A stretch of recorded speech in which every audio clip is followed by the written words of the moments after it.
small percentage of the Israeli population, several thousand strong, they are united by religious zealotry and ultranationalism. They oppose Israeli democracy and any peaceful dealings with the Palestinians. If we want to understand Rabbi Kahana, his message was that we need to go to war because, in fact, what will bring our redemption is not prayer. What will bring redemption is war. But today we're going in exactly the opposite direction. Instead of war, there's peace now.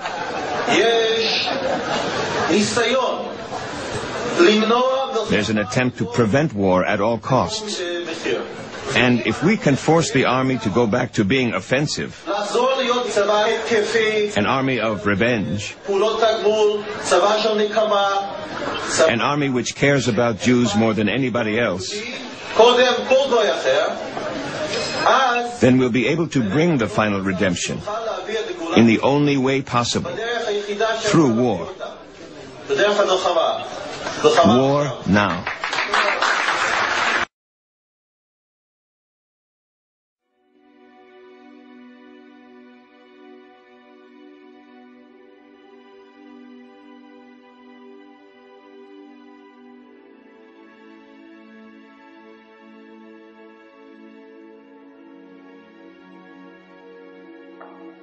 They were a warlike tribe that lived deep in the heart of Asia.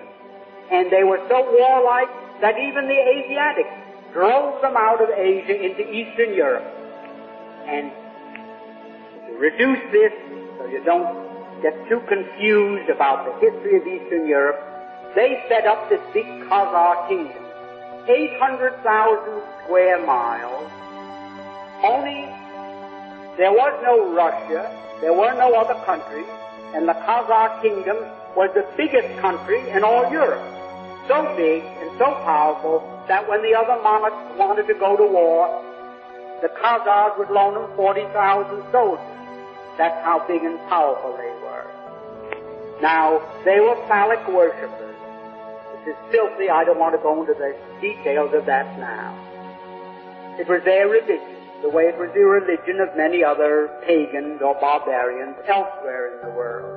Now the king became so disgusted with the degeneracy of his kingdom that he decided to adopt a so-called monotheistic faith, either Christianity, Islam, Muslim faith, or what is known today as Judaism, really Talmudism.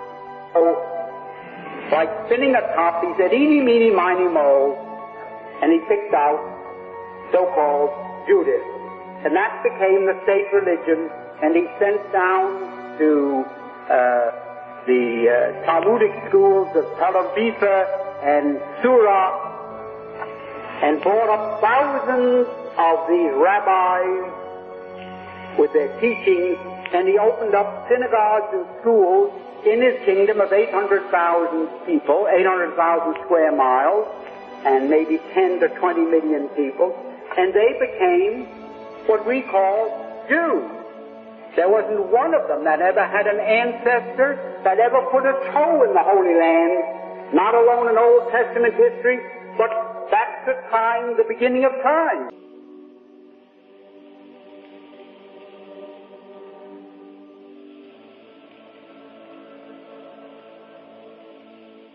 And the blessing of Abraham come on every office, through every person that enters into that place.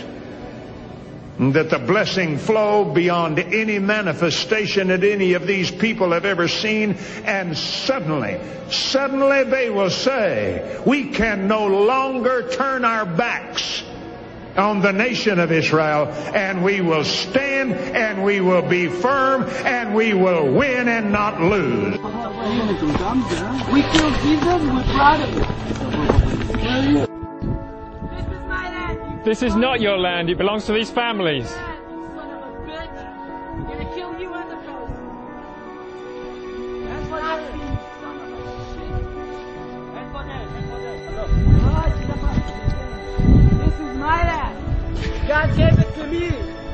Fuck you. When the whole movement of Zionism was created, the concept, the ideology of transforming Judaism from spirituality, a religion, into a materialism, a nationalistic goal to have a piece of land, all the rabbinical authorities said this is antithetical with what Judaism is all about, expressly forbidden in the Torah, because we are in exile by God. Millions of Christians are holding up the weary arms of Israel's soldiers and giving hope to the tired souls of besieged Israelis. And it wasn't only that Pastor Hagee led them into this camp, but for so many of them it was Pastor Hagee who taught them that their Bible demands they stand with Israel and that their theology requires that they act on this theological belief.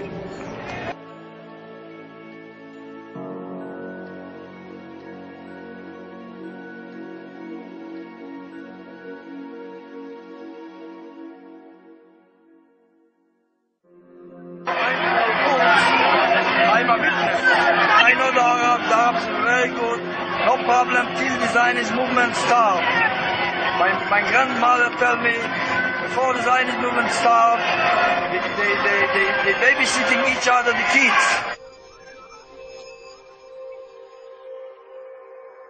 They bar off and watch each other like brothers, like brothers.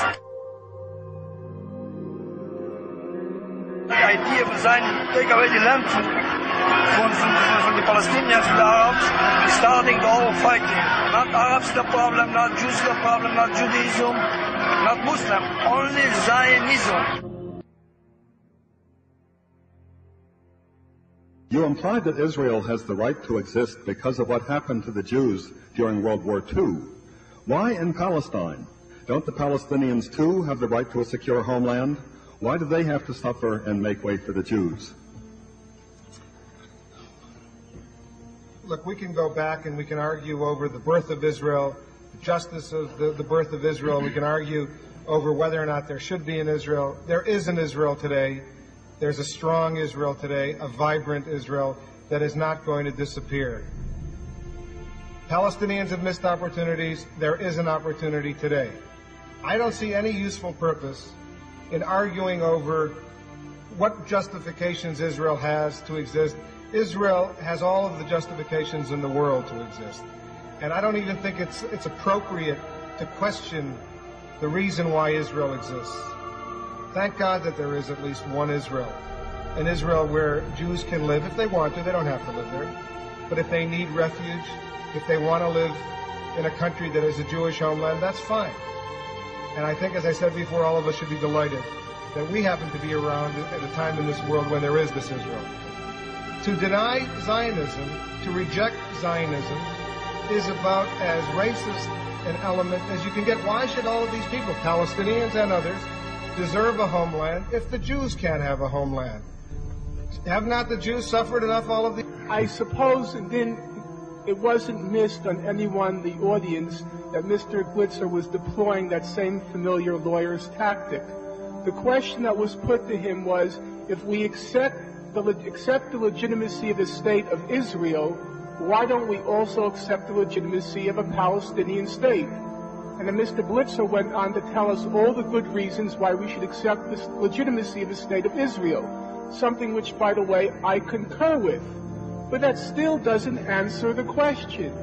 If one does accept the legitimacy of the state of Israel, why doesn't one also accord the same rights to self-determination and statehood to the Palestinians? That was the question, as I understand it, that was put to him.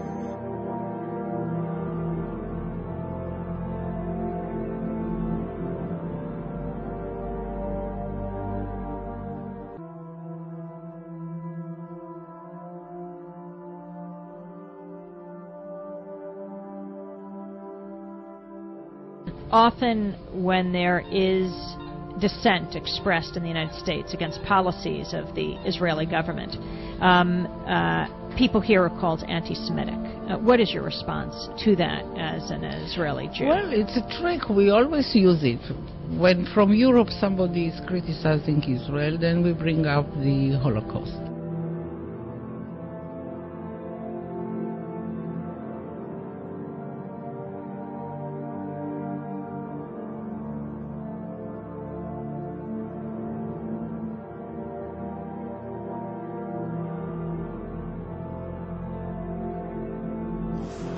There are certain conditions, according to Jewish law, under which non-Jews may live here. This doesn't apply to the Arabs. They don't fit the category.